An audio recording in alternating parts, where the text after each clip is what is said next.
नमस्कार, मैं रचना शर्मा। चढ़ती कला टाइम टीवी देख रहे सभी दर्शकों का स्वागत करती हूं। आप देख रहे हैं टॉप 10 न्यूज।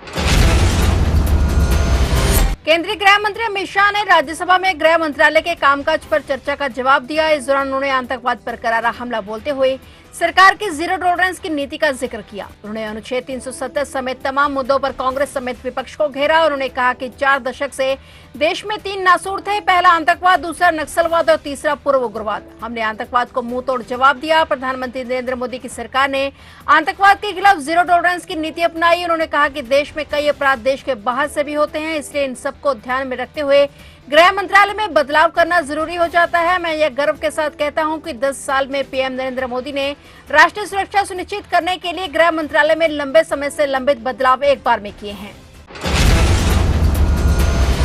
दिल्ली में 10 साल से ज्यादा सत्ता में रहने के बाद इसे गंवाने वाले आम आदमी पार्टी ने अब अपने संगठन को मजबूत करने का काम शुरू कर दिया है। इसी के तहत आज दिल्ली में पूर्व मुख्यमंत्री और आप संयोजक अरविंद केजरीवाल के घर पर बैठक हुई, जिसमें राज्य इकाइयों में नेतृत्व परिवर्तन किया गया। जहां मनीष सिसोदिया को पंजाब का प्रभारी बनाया गया तो सौरभ भारद्वाज दिल्ली का प्रदेश अध्यक्ष बने। और ये अहम बदलाव आप संयोजक अरविंद केजरीवाल के घर पर पॉलिटिकल अफेयर्स कमेटी की बैठक में किया गया, जिसमें कई राज्यों में नेतृत्व परिवर्तन किया गया है। इसके अलावा जम्मू कश्मीर से महराज मलिक प्रदेश अध्यक्ष बनाए गए हैं तो पहले दिल्ली के प्रदेश अध्यक्ष रहे गोपाल राय को गुजरात का प्रभारी बनाया गया है। सैंद्र जैन को पंजाब का सह प्रभारी बनाया गया है। पंकज गुप्ता को गोवा का प्रभारी तो संदीप पाठक को छत्तीसगढ़ का प्रभारी बनाया गया है।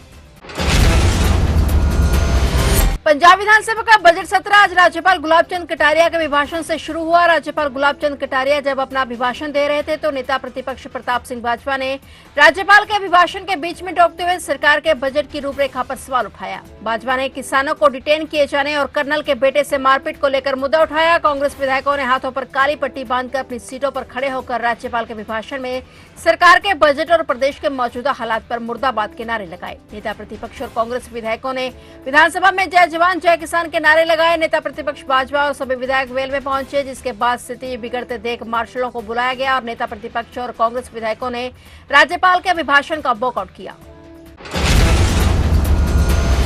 शंभू और खनौरी बॉर्डर पर किसान अपनी मांगों को लेकर 13 महीने से मोर्चा बांधकर बैठे थे। भगवंत मान सरकार के इस फैसले से कारोबारियों में खुशी की लहर है, वहीं इससे पंजाब के किसानों में रोष है। शंभू और खनौरी बॉर्डर से किसानों को हटाकर पुलिस ने 13 महीने बाद अमृतसर अंबाला दिल्ली नेशनल हाईवे को खुलवा तो दिया, लेकिन इसके बाद पूरे पंजाब में किसानों का गुस्सा फूट पड़ा। शंभू और खनौरी बॉर्डर से किसानों का धरना खत्म करने के बाद पंजाब सरकार ने भारतीय किसान यूनियन उग्राहा और संयुक्त किसान मोर्चा गैर राजनीतिक के नेताओं को बैठक के लिए बुलाया था, लेकिन भारतीय किसान यूनियन एकता के नेता जोगिंदर सिंह उग्राहा ने चंडीगढ़ में बुलाई इस बैठक में आने से इनकार कर दिया। उन्होंने कहा कि 19 मार्च को सरकार की जिस तरह की कार्रवाई रही है उसे देखते हुए सरकार पर विश्वास नहीं किया जा सकता।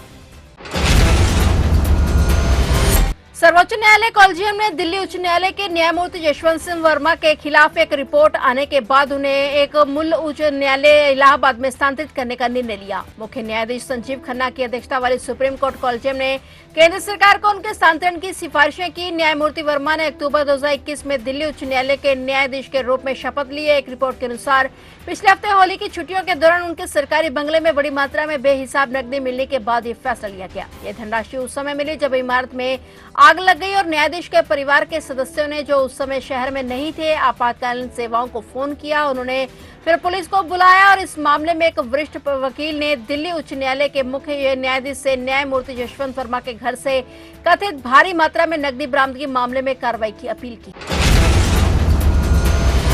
असम की डिब्रूगढ़ जेल से पंजाब लाए गए लोकसभा क्षेत्र खडूर साहिब से सांसद अमृतपाल सिंह के 7 साथियों को कोर्ट ने 4 दिन के पुलिस रिमांड पर भेज दिया है। पंजाब पुलिस द्वारा अमृतपाल सिंह के साथी दलजीत सिंह कलसी, भगवंत सिंह उर्फ प्रधानमंत्री, बाजेके बसंत सिंह, कुलवंत सिंह, हरजीत सिंह, गुरिंदर पाल सिंह और गुरमीत सिंह को अजनाला लाया गया। उनकी पेशी के मद्देनजर अजनाला कोर्ट के बाहरी पुलिस बल भारी तैनात किया गया और अब 25 मार्च को दोबारा इन सभी की पेशी होगी। फिल्म इंडस्ट्री से राजनीति तक अपनी अलग पहचान बनाने वाली दिग्गज एक्ट्रेस और पूर्व सांसद जया प्रदा के खिलाफ गैर जमानती वारंट जारी कर दिया गया है। उन पर अदालत की सुनवाई में बार बार अनुपस्थित रहने के आरोप लगे हैं। वीडियो कॉन्फ्रेंसिंग के जरिए पेश होने की अनुमति मिलने के बाद भी अभद्र टिप्पणी मामले में जया प्रदा कोर्ट में पेश नहीं हुई। बार बार सम्मन भेजे जाने के बावजूद उन्होंने कोई जवाब नहीं दिया। इस पर MP MLA special court MP Singh की अदालत ने उनके खिलाफ गैर जमानती वारंट जारी करते हुए मुकदमे की अगली सुनवाई के लिए 3 अप्रैल तारीख को तय कर दिया है। उत्तर प्रदेश में संभल की एक स्थानीय अदालत ने कांग्रेस नेता राहुल गांधी को उनके कथित बयान के खिलाफ दायर शिकायत के संबंध में जवाब देने के लिए या 4 अप्रैल को पेश होने के लिए नोटिस जारी किया है। वकील सचिन गोयल ने कहा कि अदालत ने शिकायत स्वीकार कर ली है और राहुल गांधी को नोटिस जारी करते हुए निर्देश दिया गया है कि वे या तो आगामी 4 अप्रैल को अदालत में पेश हों या अपना जवाब दाखिल करें। गौरतलब है कि राहुल गांधी ने पिछली 15 जनवरी को दिल्ली कांग्रेस कार्यालय के उद्घाटन के दौरान अपने संबोधन में कहा था कि हम सिर्फ भाजपा नामक राजनीतिक संगठन और आरएसएस से नहीं बल्कि इंडियन स्टेट से भी लड़ रहे हैं।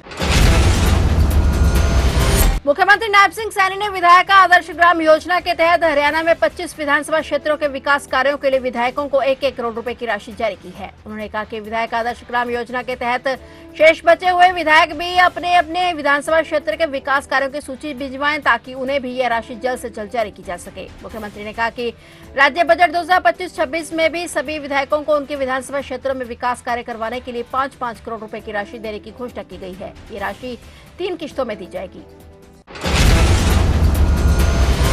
पाकिस्तान में आतंकी घटनाएं लगातार बढ़ रही हैं। उत्तर पश्चिमी प्रांत खैबर पख्तूनख्वा में एक बार फिर गोलीबारी हुई और इसमें आतंकी संगठन के 10 सदस्यों और पाकिस्तानी आर्मी के कैप्टन की मौत की खबर है। खुफिया सूत्रों के मुताबिक पाक सेना और आतंकवादियों के बीच यह मुठभेड़ दक्षिणी वजीरिस्तान की सीमा से लगे डेरा इस्माइल खान जिले के करगी मलंगर इलाके में हुई है। इस दौरान कई सैनिक भी घायल हुए हैं। खैबर पख्तूनख्वा को मुख्यमंत्री अली जमीन गंडापुर ने आतंकी घटनाओं पर चिंता भी जताई है।